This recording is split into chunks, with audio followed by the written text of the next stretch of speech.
Budget 2024।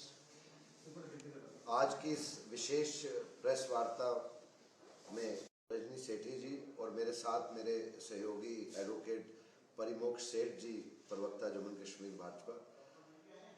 ये जो budget की उम्मीदें आएगा जम्मू कश्मीर की विधानसभा में, इससे पहले कि लोगों की उम्मीदें और आकांक्षाओं की हम बात करें, अपनी सरकार का पहला जम्मू कश्मीर यूटी का बजट पेश किया था और बात करें तो पूरे नहीं खरे उतरे हैं।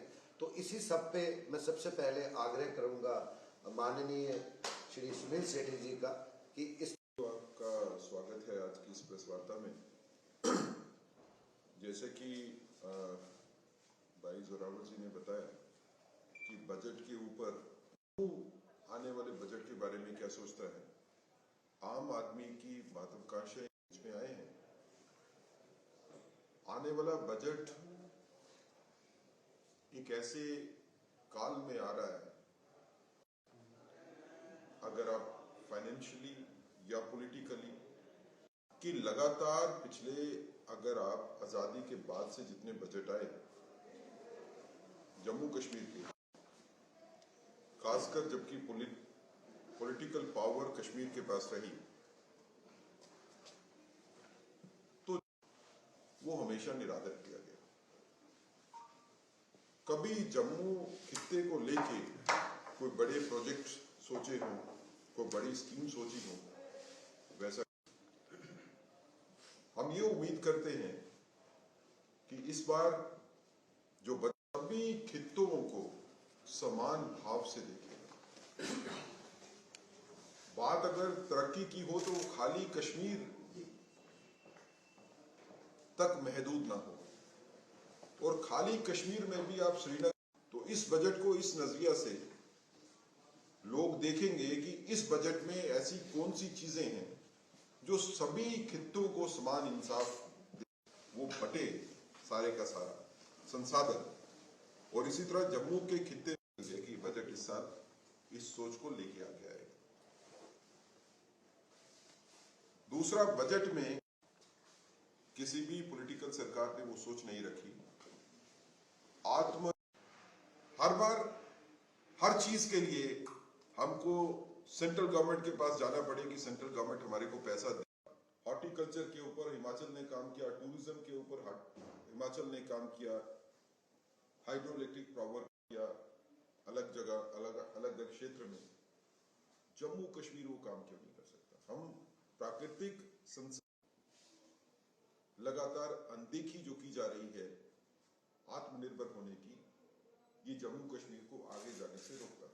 बड़ी उम्मीद लगा के बैठे हुए हैं कि इस बजट में युवाओं की आकांक्षाओं को पूरा करने के लिए सरकार जो वो युवाओं को नौकरियां देने की बात हो, वो युवाओं को बेहतर एजुकेशन देने की बात हो, वो एजुकेशनल इंस्टीट्यूशंस ऑफ एक्सीलेंस लाने की बात हो, वो युवाओं को छात्रवृत्तियां देने की बात हो, स्कॉलरशिप्स देने की बात हो, वो युवाओं को हायर एजुकेशन है पूरे समाज में। और मुझे पूरी उम्मीद है कि 2047 में की अहम भूमिका रहेगी। महिलाओं को सशक्तिकरण करने के लिए बहुत से पहलुओं में उनको सशक्तिकरण रखना चाहूंगी। सबसे पहले हम महिलाओं को सशक्तिकरण करने के लिए उनको आर्थिक सशक्तिकरण करना बहुत जरूरी है। शिक्षा पाना चाहती हैं, उच्च शिक्षा पाने के लिए उनको फ्री एजुकेशन का सिस्टम मुख्यमंत्री जी दें, क्योंकि हम 50% जम्मू कश्मीर में हिस्सा रखती हैं और इतने दशकों से ये 50% कहीं कल जम्मू कश्मीर के लिए वित्तीय वर्ष 2026-27 के लिए बजट पेश होना है और उससे पहले बीजेपी ने सरकार की मंशा पे सवालिया निशान लगाए हैं। मेरे साथ चीफ स्पोक्स पर्सन हैं बीजेपी के सुनील सेठी जी। सुनील जी, आपने कहा कि सरकार की मंशा पे आपको डाउट है, आपको लगता है कि जो पिछला बजट पेश हुआ उसके भी वादे मुकम्मल नहीं हुए। देखिए, सरकार के काम करने का आईना जो होता है वो ये होता है कि वो पार्टी जो सरकार में आई है उनका इलेक्शन मैनिफेस्टो क्या था। अब नेशनल कॉन्फ्रेंस का अगर आप इलेक्शन मैनिफेस्टो देखें और पिछले साल का उनका बजट देखें तो उनमें कहीं पे आपस में मेल नहीं है। मसवाए उनके जो इमोटिव इश्यूज थे उसके अलावा नेशनल कॉन्फ्रेंस ने पिछले एक साल में कोई काम नहीं किया है। युवाओं को नौकरियां देने की बात हो, महिलाओं को ये बेहतर संसाधन देने की बात हो, बेहतर मेडिकल इंफ्रास्ट्रक्चर बनाने की बात हो, लेकिन आपने भेदभाव का इल्जाम लगाया है बनाने सर। की आपने बात हो, मैं उसके बाद कोई नेशनल कॉन्फ्रेंस कहीं से काम करती हुई नहीं दिखती। लेकिन हमारा ये भी कंसर्न है कि क्या इस गवर्नमेंट ने पिछले 1 साल में जम्मू खित्ते के साथ इंसाफ किया है? तो मुझे ये लगता है कि जम्मू खित्ते के लिए इस सरकार ने कोई भी काम नहीं किया। और अनफॉर्चुनेटली जो जम्मू खित्ते के मिनिस्टर्स हैं इस गवर्नमेंट में, वो मासवाए गालियां निकालने के, अनपार्लियामेंट्री लैंग्वेज बोलने के, उसके अलावा जो है वो कहीं अपने डिपार्टमेंट्स को संभालते हुए नहीं दिखते। तो क्या ये सरकार ऐसे चलेगी कि ये सरकार सिर्फ कश्मीर सेंट्रिक होके इनको लगता है कि सरकार चलाई जा सकती है? हमारा ये मानना है कि जम्मू अब बेइंसाफी बर्दाश्त नहीं करेगा। यानी कि आप ये मांग उठाते हैं कि चाहे वो नेशनल लॉ यूनिवर्सिटी है या अन्य जो इंस्टीट्यूट हैं, उनके लिए एलोकेशन जो है उसकी अनाउंसमेंट कल की जाए। देखें, संस्थानों का समान वितरण होना चाहिए।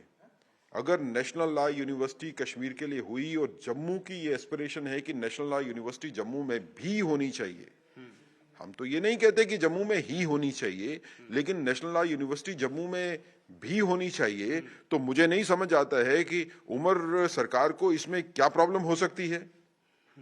हम तो अगर एक की जगह 2 नेशनल लॉ यूनिवर्सिटीज बन जाएंगी, एक कश्मीर में हो जाएगी, एक जम्मू रीजन में बन जाएगी, तो उससे कश्मीर का भी फायदा होगा और जम्मू का भी फायदा होगा। जितनी सीटें आपके पास एनएलयू कश्मीर में अवेलेबल है, उतनी ही अवेलेबिलिटी जम्मू में भी हो जाएगी। ज्यादा बच्चे जो हैं वो एडजस्ट हो सकेंगे। तो जब इंसाफ देना है तो सभी के साथ एक ही जितना इंसाफ होना चाहिए। एक रीजन के साथ आप इंसाफ करते हो, दूसरे के साथ बेइंसाफी करते हो, ये पास्ट में चलता होगा, आप नहीं चलेगा। तो आपको लगता है कि जब से गवर्नमेंट बनी है तब से भेदभाव वापस शुरू हो चुका है जम्मू के साथ? जब से उमर सरकार आई है उस दिन से लेके जम्मू के साथ जो है वो समान बर्ताव जो 2019 के बाद जो है वो मिल रहा था, वो बंद हुआ है। उमर सरकार में जो मंत्री हैं वो अपने आकाओं की जुबान बोलते हैं। जो जम्मू से चुन के आए हुए नेशनल कॉन्फ्रेंस कोलिशन गवर्नमेंट में हिस्सेदार हैं, वो अपने खित्ते की बात नहीं करते, अपने लोगों की बात नहीं करते। वो सिर्फ अपीज करना चाहते हैं उमर साहब को, उसके अलावा उनकी राजनीति का कोई दृष्टिकोण ही नहीं। बहुत बहुत शुक्रिया। तो 2019 के बाद जो समान जो है एक तरह से एलोकेशन जम्मू को मिलती थी, वो 2024 के विधानसभा चुनाव के बाद जब गवर्नमेंट बनी है तब से जो है भेदभाव जम्मू के साथ हुआ है। और ये भेदभाव जो बजट एलोकेशन है उसमें नहीं होना चाहिए, इस बात की मांग उठाई है बीजेपी ने।